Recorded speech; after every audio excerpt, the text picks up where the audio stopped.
Assalamualaikum warahmatullahi wabarakatuh.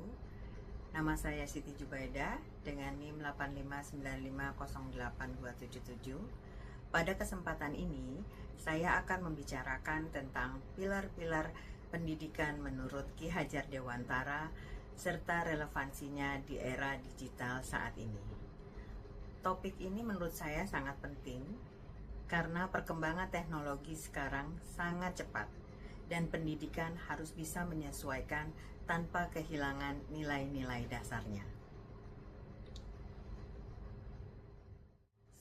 Sebelum masuk ke pembahasan utama, kita pahami dulu apa pilar dalam pendidikan. Pilar kita bayangkan sebagai dasar atau penopang utama dalam suatu sistem pendidikan. Kalau kita bayangkan seperti bangunan, pilar itu adalah tiang yang membuat bangunan tetap berdiri kokoh. Nah, dalam pendidikan, pilar ini berfungsi sebagai landasan agar proses belajar tidak kehilangan arah. Jadi, pendidikan itu tidak hanya soal menyampaikan materi, tapi juga bagaimana membentuk karakter, sikap, dan nilai-nilai pada peserta didik. Kalau pilar ini kuat, maka pendidikan juga akan berjalan dengan baik dan menghasilkan generasi yang berkualitas. Berikutnya kita mengenal Ki Hajar Dewantara. Nama lengkapnya Raden Mas Suwardi Suryaningrat. Sejak 1922 menjadi Ki Hajar Dewantara. Ki Hajar Dewantara adalah salah satu pelopor pendidik bagi Indonesia. Beliau mengganti namanya tanpa gelar bangsawan agar lebih dekat dengan rakyat. Lahir di Yogyakarta 2 Mei 1889 dan meninggal pada usia 59 tahun di Yogyakarta 26 April 1959. Tanggal kelahirannya diperingati di Indonesia sebagai Hari Pendidikan Nasional.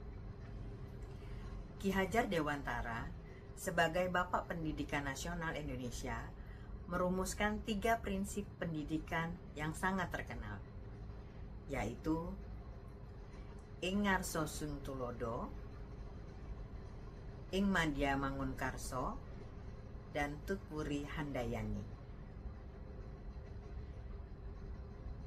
Kita akan mengupas tentang prinsip Ki Hajar Dewantara, yaitu yang pertama Ing Ngarso Sung Tulodo.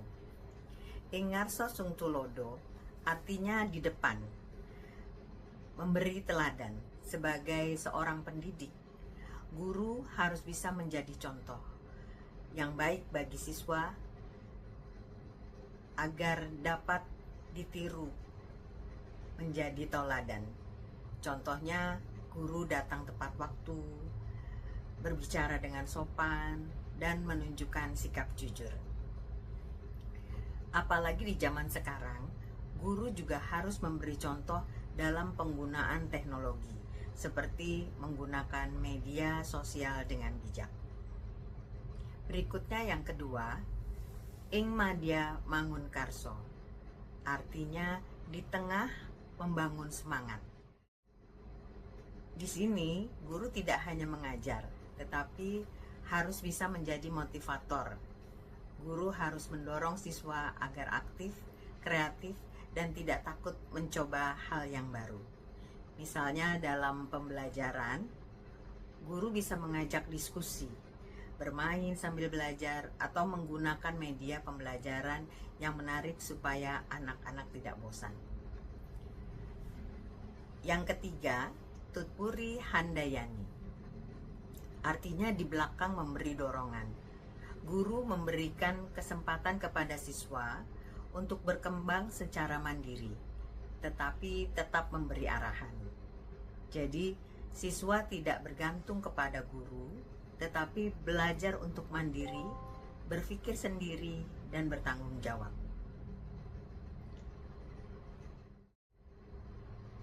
Berikutnya, relevansi di era digital. Sekarang kita masuk ke pembahasan utama, yaitu bagaimana prinsip ini relevan di era digital. Di era sekarang, teknologi sudah sangat berkembang.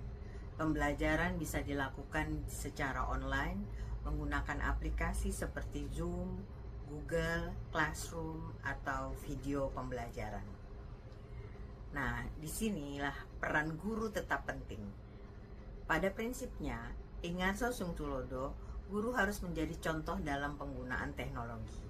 Misalnya, tidak menyebarkan informasi yang belum jelas, menggunakan internet untuk hal positif, dan mengajarkan etika digital kepada siswa.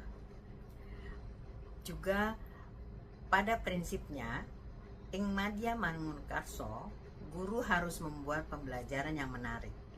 Misalnya dengan menggunakan video animasi, kuis interaktif, atau permainan edukatif supaya siswa tetap semangat belajar walaupun secara online. Pada prinsipnya juga Tutpuri Handayani memberikan kesempatan kepada siswa untuk belajar mandiri, tetapi tetap mengawasi dan membimbingnya supaya siswa tidak salah dalam memahami informasi yang mereka dapat dari internet.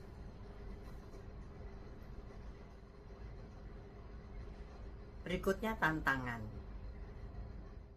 Walaupun teknologi sangat membantu, tetapi ada beberapa tantangan yang harus dihadapi. Seperti misalnya masih rendahnya literasi digital pada siswa, kurangnya interaksi sosial secara langsung, risiko kecanduan gadget, dan penyalahgunaan teknologi.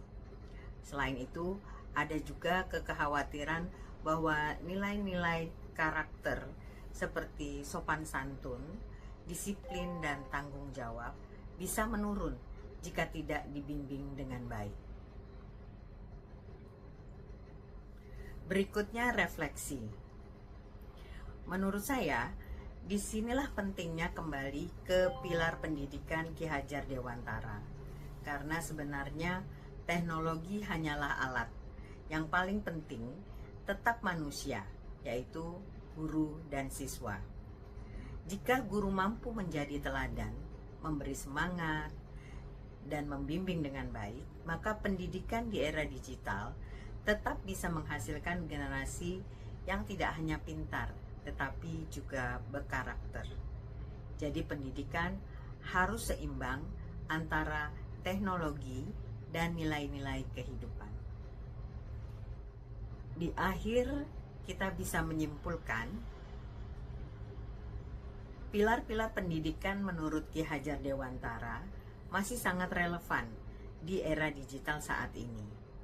Ketiga prinsip tersebut dapat membantu menjawab berbagai tantangan dalam pendidikan modern, terutama dalam menjaga keseimbangan antara perkembangan teknologi dan pembentukan karakter peserta didik. Sekian penjelasan dari saya. Terima kasih atas perhatiannya. Wassalamualaikum warahmatullahi wabarakatuh.